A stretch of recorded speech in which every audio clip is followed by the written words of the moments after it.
All right, so the guys have headed out, so I'm just going to hunker down in the hotel here today. I'll do some wash and probably do some video work, those kinds of things. One thing I have to do, though, you see, is I have my tent set up here in the room because I got to get it dried out. The last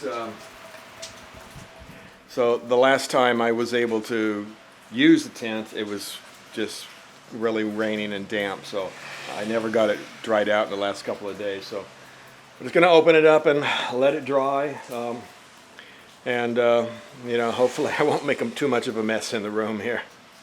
One of the more glamorous parts of traveling by motorcycle, doing your wash, and somebody left a bunch of it here.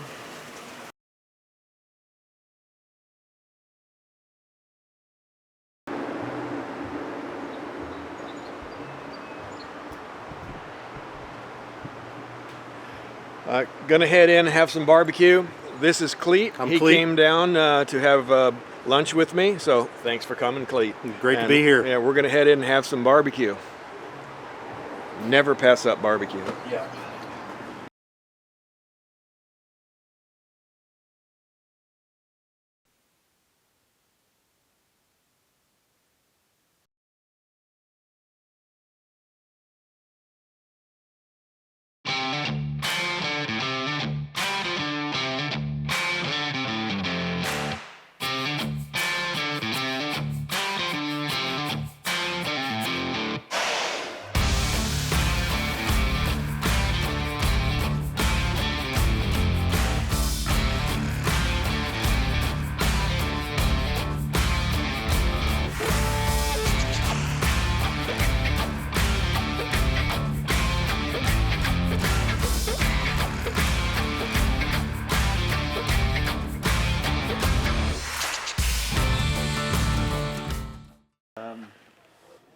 I'm sure you're aware Mert was asked by Bruce Brown to do the film on Any Sunday.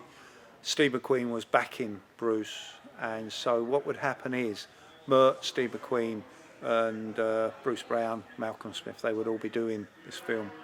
At the end of the film you see the three friends, Mert, Malcolm and Steve McQueen, riding on the sands of California. What you're going to be doing with your victory when you finish it here, right on the as the sun goes down.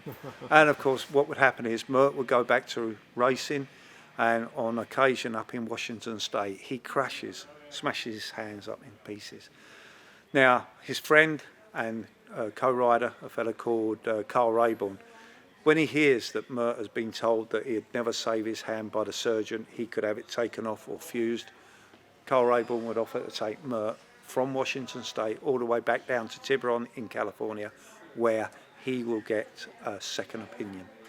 By the time they get home, Steve McQueen had heard about the accident and had actually told Mert, stay exactly where you are, because what I'm going to do is send my own surgeon across. Luck, providence or possibly God, Steve McQueen's surgeon was doing lectures in San Francisco, the other side of the Golden Gate Bridge. By the next morning, Steve McQueen has heard that his surgeon has said he is just not good enough. There was only one man in America who could possibly save that hand. And Steve McQueen would actually ring the personal secretary of that surgeon, get his home telephone number, ring that surgeon at home. He would then arrange a consultation for the next morning, ring his pilot, put his aeroplane on standby, ring his chauffeur. The next morning, Mert is taken from Tiburon to the airport, flown up to LA, where he goes into first of 5 weeks of hand operations. Each of these operations was such a success, they're still in textbooks today. After some physiotherapy, Mert gets his hand back into action. All that time he's staying in Steve McQueen's condominium.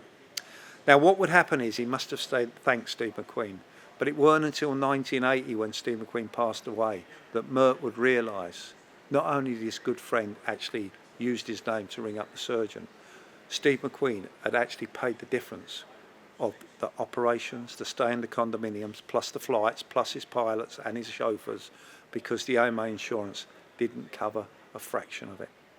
So what happens is Mert would then get back to racing. This would be his last ever racing bike. This bike was then bought off of Harley Davidson by Mert, and this bike was ridden by Kenny Roberts, who never rode a Harley Davidson except for this one, and he would actually break the gearbox. Wayne Rainey, Ricky Graham, the one for number 3, Chris Carr. This was set for world record in the 80s in a 1973 XR750. Now Mert will be campaigning this when a fella called Chris Dreyer actually severs his arm. Chris Dreyer would then be laid up in hospital, and Mert would realise this is a way of paying forward. Mert Lorwell would design a prosthetic limb to allow Chris Dreyer to carry on racing for the next 5 years.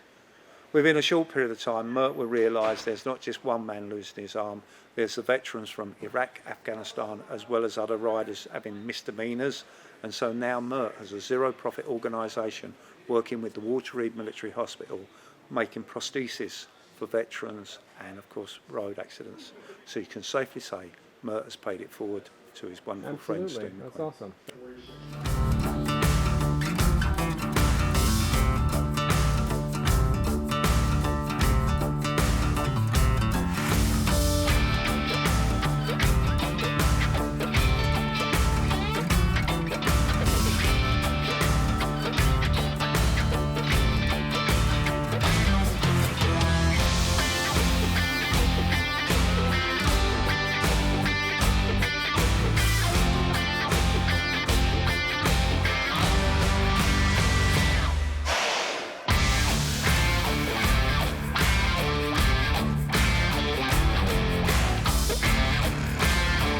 Follow!